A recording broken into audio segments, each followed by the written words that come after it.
Assalamualaikum warahmatullahi wabarakatuh. Waalaikumsalam warahmatullahi wabarakatuh. Apa kabar anak-anak Bu Nisa semuanya?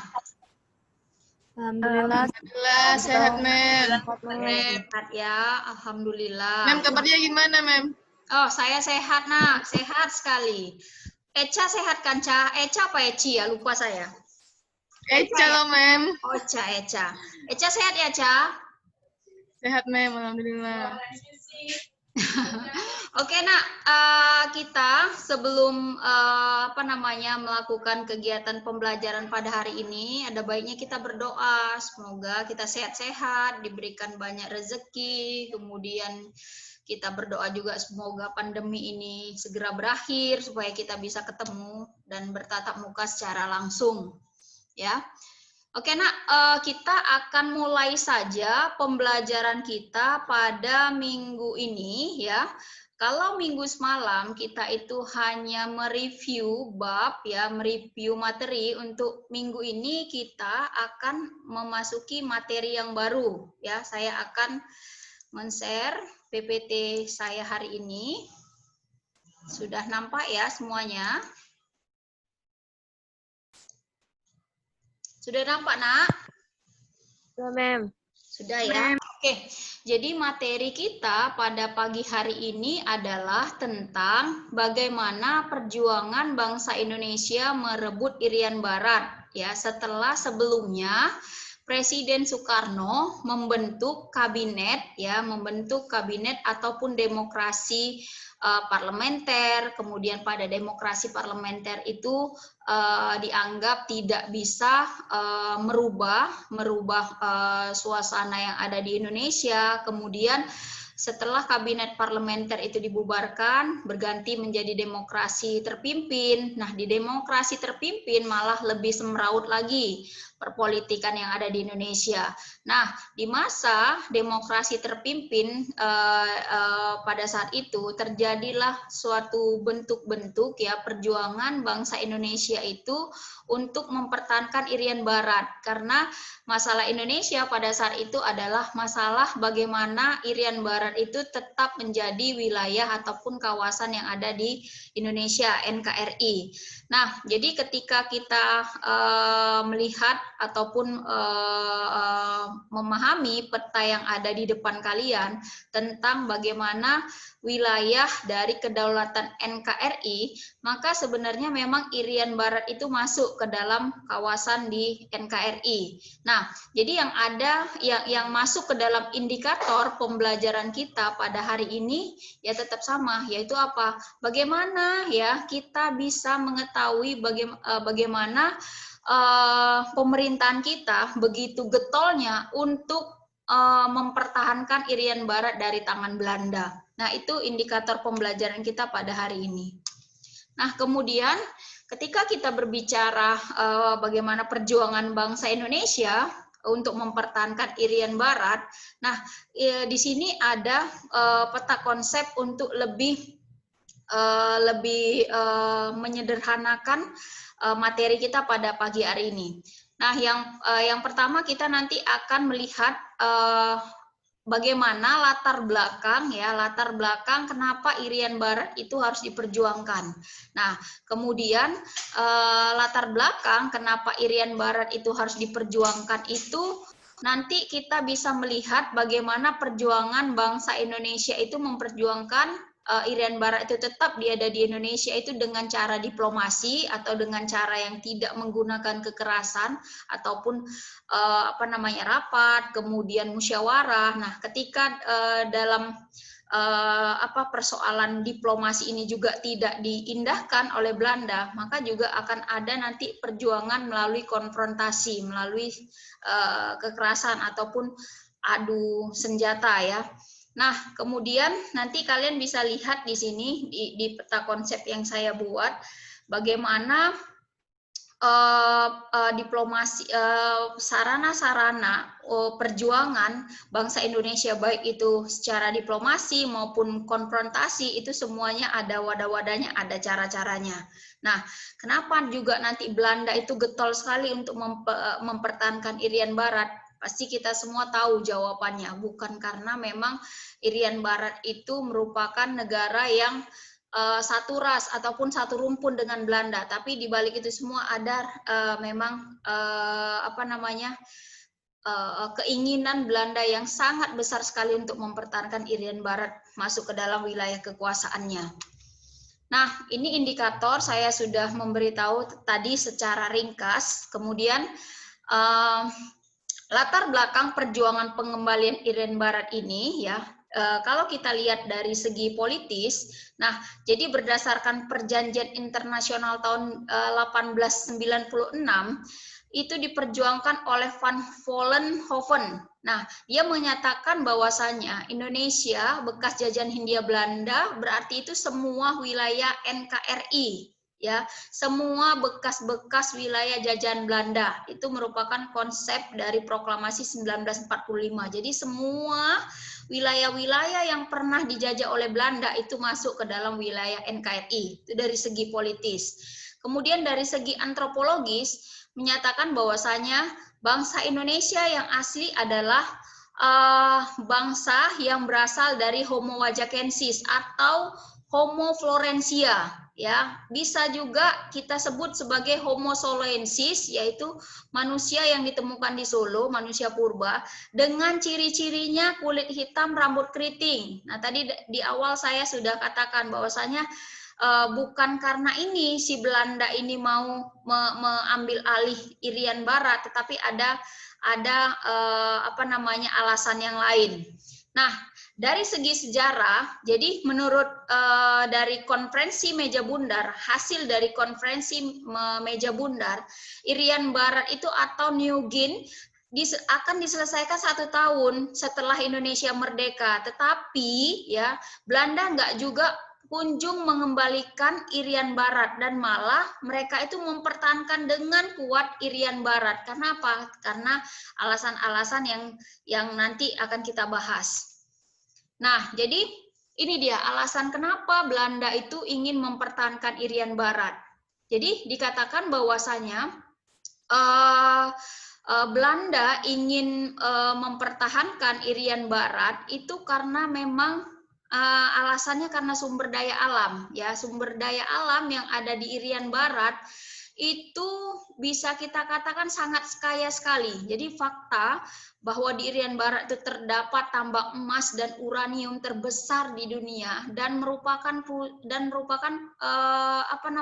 perusahaan yang besar yang ketika Belanda bisa menguasai dan mengolahnya, ini akan membuat keuntungan kepada Belanda yang luar biasa. Dan pakar ahli ya, ahli ekonomi, kemudian ahli pertambangan menyatakan bahwasanya apa?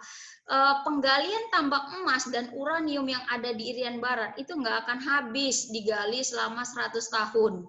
Nah, jadi kalian tahu namanya itu apa sekarang, Freeport kan?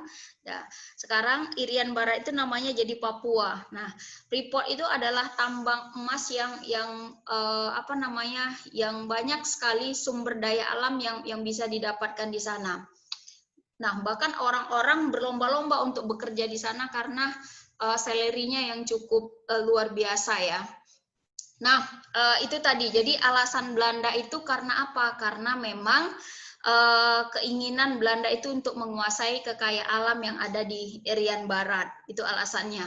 Nah, bagaimana perjuangan Belanda secara diplomasi? Jadi, secara diplomasi, perjuangan Indonesia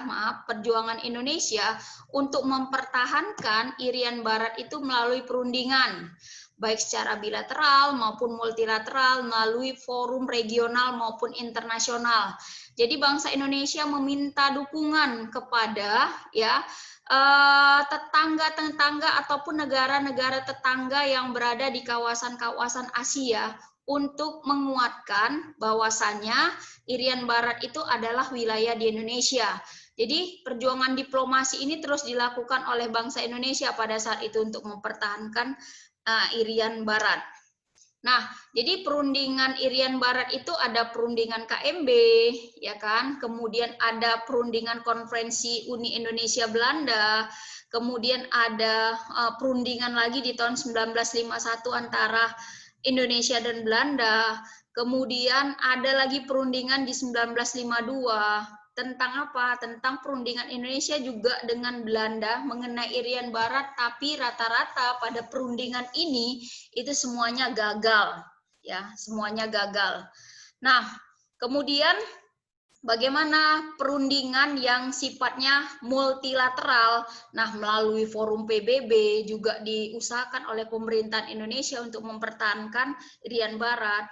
Kemudian konferensi Kolombo, kemudian meminta dukungan terhadap negara-negara di Asia Afrika, itu semua sudah dilakukan bangsa Indonesia melalui jalur diplomasinya. Ya. Kemudian karena tidak berhasil di dalam hal diplomasi, maka Indonesia mencoba untuk mengkonfrontasi, ya, dari segi politik dan ekonomi. Jadi terjadilah di sini pertikaian, ya, perkelahian, kemudian sengketa, kemudian terjadi perseteruan, kemudian pergesekan antara Indonesia dan Belanda. Nah, jadi konfrontasi ini terjadi karena diplomasi itu tidak berjalan lancar. Tetap saja Belanda tidak mau mengembalikan Irian Barat. Nah, jadi maka dibuatlah perjuangan melalui konfrontasi, bertikai, ya, menggunakan senjata. Nah, jadi konfrontasi politik di Indonesia itu ketika terjadi konfrontasi, maka, ya, terjadilah pembatalan KMB. Karena apa? Dinilai KMB ataupun konferensi meja bundar itu sangat merugikan bangsa Indonesia, ya. Karena apa? Wilayah Irian Barat tetap aja menjadi wilayahnya Belanda. Sementara dari awal dikatakan bahwasanya semua wilayah bekas dari jajahan Belanda itu masuk ke dalam wilayah NKRI. Tetapi pada kenyataannya di konferensi meja bundar hampir sebagian wilayah Indonesia itu hilang. Nah, maka harus dibatalkan ini melalui konfrontasi politik tadi. Nah, kemudian ada pembatalan Uni Indonesia Belanda yang tadi sebelumnya dilakukan di cara diplomasi. Kemudian Indonesia dengan memberanikan diri itu mereka itu membentuk Provinsi Irian Barat di 17 Agustus 1956. Tepatnya sekitar lebih daripada 5 tahun Indonesia merdeka, Indonesia memberanikan diri untuk membentuk Provinsi Irian Barat. Karena apa? Nggak peduli dengan perjanjian tersebut, ya namanya udah wilayah Indonesia, ya harus dipertahankan wilayah Indonesia. Nah, kemudian pemutusan hubungan diplomatik dengan Belanda ini dilakukan oleh bangsa Indonesia. Nah, bagaimana konfrontasi ekonomi di bidang ekonomi? Nah, buruh-buruh yang bekerja pada perusahaan Belanda itu melakukan aksi mogok sampai mereka itu membentuk, ya, Front Nasional Pembebasan Irian Barat. Nah, ini masyarakatnya. Karena apa? Karena mereka memblokade, ya, segala macam hal yang berbau ekonomi, perekonomian di Indonesia yang menguntungkan Belanda ini diblokade semuanya. Nah, ini adalah salah satu bentuk pembebasan terhadap Irian Barat untuk tetap ada di Indonesia. Nah, jadi ada beberapa perusahaan-perusahaan Belanda, ya, yang akhirnya dihak patenkan untuk nasional, untuk Indonesia. Jadi nggak peduli yang semulanya perusahaan Belanda itu dibuat oleh orang Belanda karena letaknya memang di Indonesia, pada saat itu akhirnya apa? Dinasionalisasikan, diindonesiakan. Nah, ini adalah beberapa perusahaan-perusahaan Belanda yang dinasionalisasikan oleh bangsa Indonesia.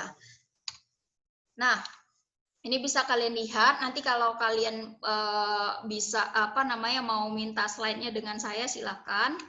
Nah, kemudian ini di bidang konfrontasi militer. Nah, jadi ditandai dengan pidato 3 komando Presiden Soekarno. Nah, di sekitaran tahun 1961, jadi ada istilahnya yang dikeluarkan oleh Presiden Soekarno itu suatu mandat yang berupa komando ataupun perintah dengan istilah atau nama Trikora.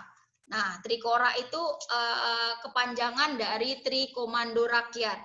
Yang isi dari Trikora itu adalah salah satunya gagalkan pembentukan negara boneka Papua buatan Belanda kolonial, kibarkan sang merah putih di Irian Barat, tanah air Indonesia, bersiaplah untuk mobilisasi umum guna mempertahankan kemerdekaan dan kesatuan tanah air dan bangsa. Ini salah satu mandat ataupun komando yang dikeluarkan oleh pemerintahan Indonesia, yang dikeluarkan oleh Presiden Soekarno untuk memobilisasi massa pada saat itu untuk mempertahankan Irian Barat. Nah, jadi kesimpulan dari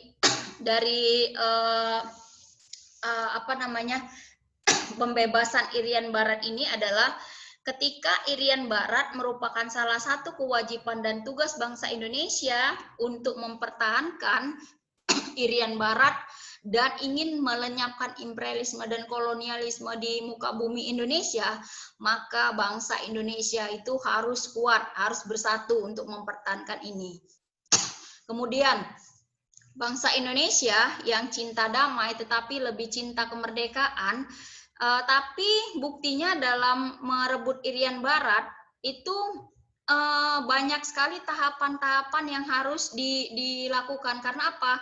Masih terbilang bangsa Indonesia itu belum bersatu untuk merebut dan mempertahankan Irian Barat ini, karena memang sifatnya mulai dari Belanda ya, penjajahan melalui VOC, Belanda sendiri, Indonesia itu telah dipecah belah melalui politik divide et imperanya, kemudian itu menjadi budaya apa? Budaya bagi bangsa Indonesia untuk terjadinya perpecahan tadi. Jadi nggak bisa semua orang Indonesia itu disatukan, karena apa? Masing-masing dari mereka punya kepentingan.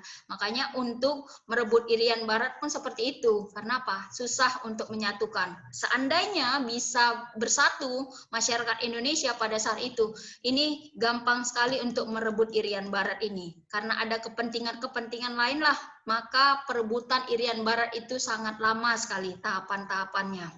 Nah, kemudian bangsa Indonesia adalah bangsa yang besar, ya, bangsa yang besar, kemudian bangsa yang kuat. Mereka itu terus berjuang walaupun banyak kegagalan-kegagalan yang mereka dapatkan.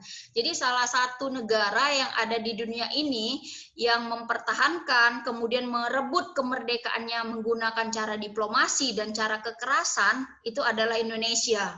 Nah, kalau ada beberapa bangsa yang ada di negara ini itu memperoleh kemerdekaannya dengan cara diberi oleh penguasanya, diberi. Ya udah, ini kamu merdeka. Tapi kalau bangsa Indonesia berbeda, dia merebut kemerdekaannya itu dengan cara yang luar biasa. Perjuangannya itu luar biasa sekali.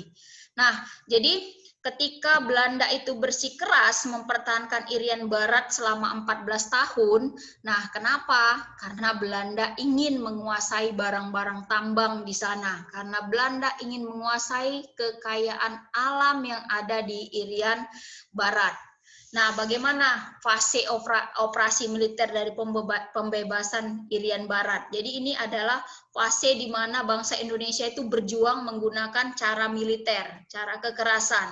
Nah, ada fase infiltrasi, kemudian fase eksploitasi, kemudian ada fase konsolidasi. Nah, fase-fase ini yang akhirnya nanti membuat jalan Irian Barat itu tetap ada di Indonesia. Belanda itu menyerahkan Irian Barat karena apa? Dilihat perjuangan bangsa Indonesia untuk mempertahankan Irian Barat itu betapa kuatnya. Makanya ya Irian Barat nanti itu bisa kita kuasai lagi. Karena apa? Karena memang perjuangan bangsa Indonesia untuk mempertahankan itu luar biasa.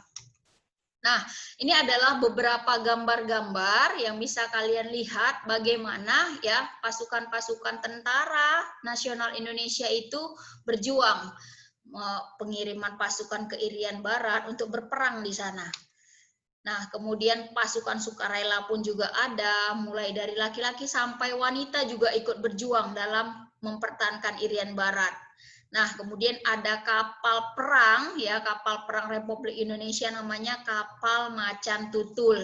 Ini adalah beberapa contoh gambar, ya. untuk yang apa namanya yang dilakukan bangsa Indonesia untuk merebut kembali dan mempertahankan Irian Barat ke wilayah NKRI. Nah, ini ada beberapa usulan-usulan ya, usulan-usulan dari negara-negara lain untuk membantu penyelesaian masalah Irian Barat. Nah, ini juga merupakan salah satu hal yang membuat nanti Irian Barat akhirnya kembali ke tangan Indonesia. Ini ada usulan dari Ellsworth Bunker. Nah, isinya bisa kalian lihat. Pemerintah atas Irian Barat harus diserahkan kepada Republik Indonesia. Nah, artinya apa? Dia setuju, ya, usulan ini setuju bahwasannya Republik Indonesia itu harus memiliki Irian Barat. Irian Barat itu adalah bagian dari Republik Indonesia, jadi harus diberikan, ya. Kemudian ada Perjanjian New York, ya, ada Perjanjian New York, di mana pada Perjanjian New York ini juga dikatakan bahwasannya, ya, inti dari perjanjian ini Irian Barat itu adalah wilayah yang merupakan bagian dari NKRI. Nah, jadi pada perjanjian New York ini karena dia berada di satu apa namanya negara pendiri PBB, maka mau nggak mau perjanjian ini sangat kuat sekali. Karena apa? Pada perjanjian ini ya dinyatakan bahwasanya Irian Barat itu adalah bagian dari Indonesia dan mau nggak mau memang Belanda harus menyerahkannya, ya, rela atau nggak rela Belanda itu harus menyerahkan Irian Barat. Tetapi bisa kita lihat, kita nggak tahu ya di balik ini semua, di perjanjian ini ada apa sebenarnya. Nah, kenapa akhirnya nanti, ya maaf, akhirnya nanti Freeport itu pemegang saham terbesarnya adalah Amerika. Apa yang terjadi, ya kan? Apa yang terjadi di sini? Ada apa di sini? Nah, kita akan nanti akan diskusi itu ya tentang kenapa Freeport itu saham terbesarnya milik Amerika. Ada apa? Sejarah apa yang telah mengukir itu semua? Sebelumnya diperebutkan oleh Belanda, kemudian dibantu dengan isi perjanjian New York, dan kemudian si New York ini, si Amerika ini punya saham yang terbesar di Freeport. Oke, nanti kalian bisa tanya dengan saya, japri saya secara pribadi ya. Oke, nah itu tadi tentang apa namanya perjanjian-perjanjian yang memperkuat kedudukan Irian Barat untuk Indonesia. Nah, ini adalah wilayah Indonesia sepenuhnya, wilayah NKRI sebelumnya. Nah, Irian itu disingkat mereka dengan inilah Republik Indonesia anti Nederland. Nah, sini dia. Jadi dibuat mereka sendiri ya, arti Irian itu adalah inilah Republik Indonesia anti Nederland. Apakah itu benar? Memang sah itu karena itu artinya, atau ada alasan lain? Itu sebenarnya punya kajiannya tersendiri. Oke, nah itu mungkin ya putaran tentang materi kita tentang perjuangan bangsa Indonesia merebut Irian Barat. Nah, jadi kita akan mengakhiri materi kita pada hari ini. Tapi sebelum saya mengakhiri materi kita kali ini, ada baiknya saya itu memberikan satu sesi pertanyaan untuk kalian. Ya, satu sesi pertanyaan untuk kalian yang ingin bertanya tentang perjuangan bangsa Indonesia merebut Irian Barat. Saya persilahkan untuk satu penanya. Silakan.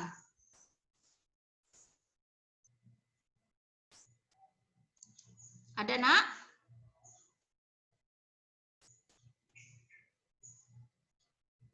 Ada? Mulai dari apa? Amanda, Cherry, Lovia, Yanisa, Husen. Apa kabar Husen? Ada Abdi, Wajira Aurora. Oke, kalau tidak ada pertanyaan, ya nggak apa-apa. Saya tutup aja ya materi kita pada minggu hari ini tentang perjuangan bangsa Indonesia mempertahankan Irian Barat. Silahkan kalau kalian ingin bertanya, ya kalian boleh menuliskan di forum psikologi yang ada di forum diskusi, boleh japri ke saya atau boleh email ke saya. Silahkan saja kalau masih malu-malu di sini atau masih kurang mengerti atau masih informasi yang saya berikan terlalu cepat atau gimana, kalian boleh membaca modul yang saya berikan di forum, bukan di forum, di psikologi, silakan ya. Saya akhiri saja pembelajaran kita pada hari ini. Minggu depan kita akan ketemu lagi insya Allah pada waktu dan tempat yang sama. Sekian, Assalamualaikum warahmatullahi wabarakatuh. Waalaikumsalam warahmatullahi wabarakatuh. Thank you, ma'am. Jas merah. Jangan sekali-sekali melupakan sejarah. Hidup sejarah. Hidup sejarah. Thank you.